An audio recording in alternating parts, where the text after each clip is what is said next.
Well, I've just come down here to Crawton, just south of Stonehaven.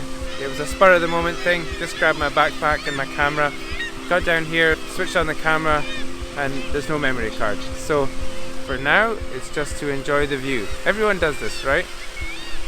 Right?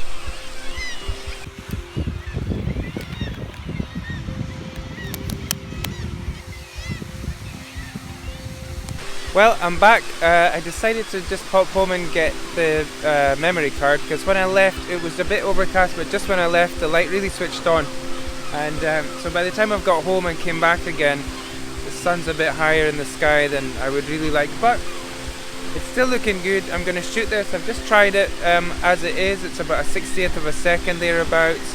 Added the polarizer, that's made it a bit longer, but I'm going to try it with a 6-stop ND filter and see if we can see what comes up with that. So with the 6-stopper, I'm getting 5 seconds at f11, ISO 64. So I'm going to try a few variations here. I think I will try it with the 10-stopper. That's going to give me a longer exposure and might give me some moving clouds in the sky.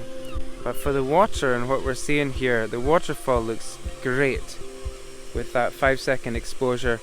And every shot that I take, I'm getting a slightly different effect on the edge of the cliff where the water crashes in at the bottom.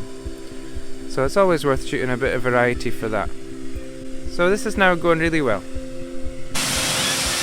If you can get in about here, if I can show you this, where the water's landing, it just lands on these rocks that are sticking out down there. It looks absolutely incredible. I just love being around moving water, whether it's the sea and you can hear the waves crashing in, a river or a waterfall. There's something so relaxing about it, and I just love to be there and to photograph that. So the sun's just gone behind a cloud here. It's funny because there's light on that cliff over there, but not the bit where I'm looking where the waterfall is, so you just have to wait for a few minutes. Shaping up this shot here. I'm at 24mm, so I feel like I want to get the whole of this peninsula on the right rather than excluding it, although I might go in that way as well, but that's where my gut tells me to go to start with, so let's have a shot of that.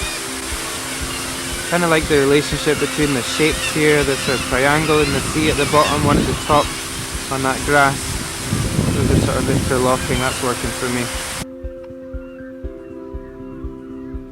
I have to say, it's an absolutely spectacular location, and if you're in the Aberdeenshire area, or if you're just visiting here for a few days, you must come here. It's very accessible.